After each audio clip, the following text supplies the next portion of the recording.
Gözünde çolpan yıldızı, kalem gibi kaşları, 18'dir yaşları. Keseni alayım, ben de senin olayım. Baban razı olmasa bir çaresin tapayım. Keseni alayım, ben de senin olayım. Baban razı olmasa alıp seni kaçayım.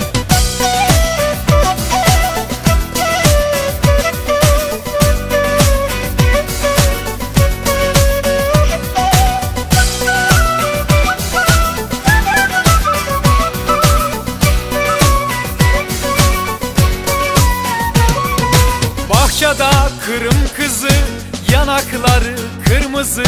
Alma verdim almadı, ben peşinden kalmadım. Gel seni alayım, ben de senin olayım. Baban razı olmasa bir çaresin tapayım. Gel seni alayım, ben de senin olayım. Baban razı olmasa alıp seni kaçayım.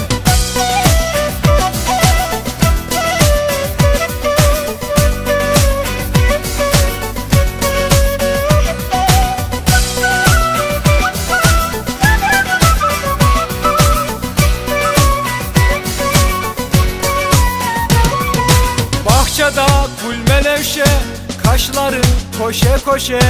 Güzelim seni görsem aklıma kırım düşe.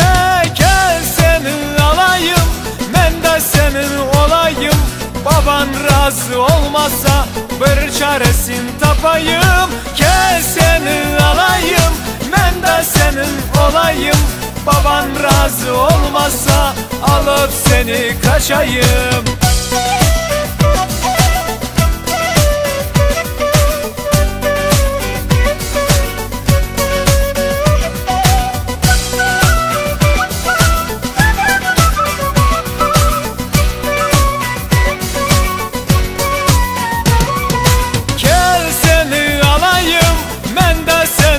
Olayım, baban razı olmasa bir çaresin tapayım. Gel seni alayım, ben de senin olayım.